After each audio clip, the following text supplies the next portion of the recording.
Hello बच्चा लोग। तो अब करेंगे 2008 वाला question chemical kinetics JEE advance का।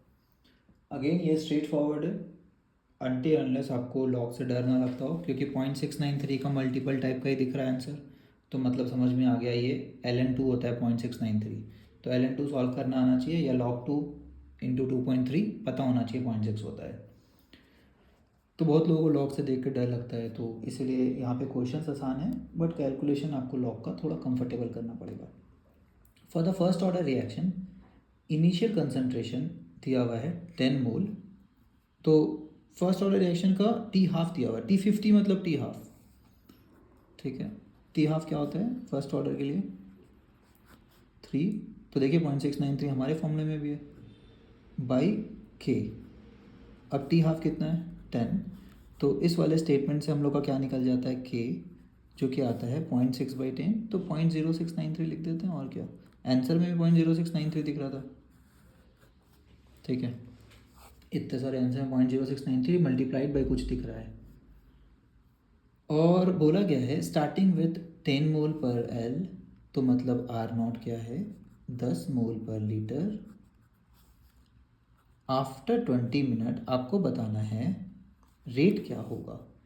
आपको पता है डिफरेंशियल रेट ही रेट पूछा जाता है हर बार, और वो होता है k into concentration to the power 1।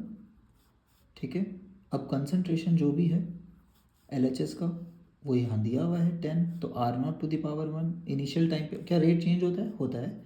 तो जिस कंसनट्रेशन में पूछा है वो कंसनट्रेशन यहाँ पुट करेंगे। के का वैल्यू अपने को पता है 0.693, कंसनट्रेशन पता है 10। ठीक है, तो ये 20 का क्या काम है भाई इस 20 मिनट का। तो ये इनिशियल कंसंट्रेशन था बट हम लोग को उस टाइम का पुट करना होता है। ठीक है, तो ये जो रेट आएगा ये क्या आएगा इनिशियल रेट, बट ये तो अपने से पूछा ही नहीं है।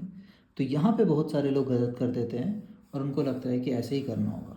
इसलिए पता होना चाहिए कि रेट हर टाइम पे अलग अलग होता है। तो सबसे पहले आपको टी इक्वल टू 20 मिनट पे कंसंट्रेशन निकालना पड़ेगा, मतलब अपने को RF निकालना है।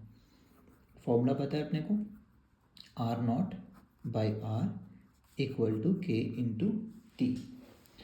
आर नॉट कितना है 10, यही RF निकालना है, is equal to k into t. K है 0.0693 और टी है 20। ठीक है, तो अब देखिए आ गया ln वर्सेस एक नंबर। अब सॉल्व करने में लगेगा एंटी लॉग निकालना है, ये करना है वो करना है, कुछ भी नहीं करना है। अपने को पता है कि ये एक्चुअली क्या हो रहा है, इसको फिर से 0.6 बना देते हैं 10 से मल्टीप्लाई करके, और 2 को ऐसे लिख देते हैं 2 इंटू 0.693 है ये, है ना, इजिकल टू ln कुछ आ रहा है। अब आपको पता है 0.693 कितना ln होता है, ln2 होता है ये।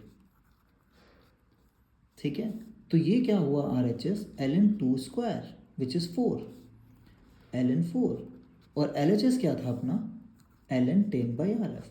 समझ में आया क्या ज़रूरत है इस क्वेश्चन में। यहाँ से इक्वेट कर सकते हैं और बोल सकते हैं 10/RF is equal to 4। So what is, so let's write it 10/RF equal to 4। RF कितना आया अपना 10/4, है ना। RF न्यूमरेटर में 4 डिनोमिनेटर में 2.5। समझ आया।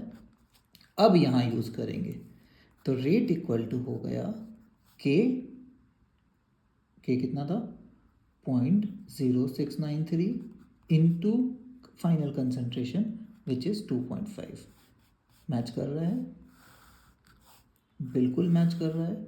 कौन सा ऑप्शन मैच कर रहा है, तो ऑप्शन नंबर बी मैच कर रहा है 2.5 का फैक्टर।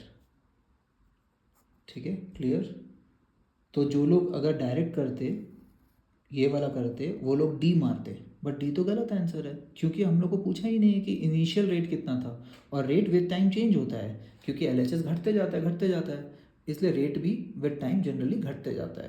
तो उससे थोड़ा कम आया, देखिए उसी नंबर से पहले 10 मल्टीप्लाई था, अब 2.5 है, इसलिए मैंने यहाँ पे ये निकाला था ताकि एक आइडिया लगे। और बहुत सारे लोग ये मिस्टेक करते हैं तो उनको यहाँ पे एटलीस्ट समझ में आ जाए कि ये नहीं करना होता है ना। रेट हर इंस्टेंस पे अलग अलग हो सकता है। तो किस कंसंट्रेशन पे पूछा है, तो टाइम 20 मिनट पे पूछा है, मतलब उसका कंसंट्रेशन चाहिए अपने को उस टाइम का। ठीक है, चलिए आई होप ये मदद करेगा आप लोग को और समझ आया हो। Bye bye.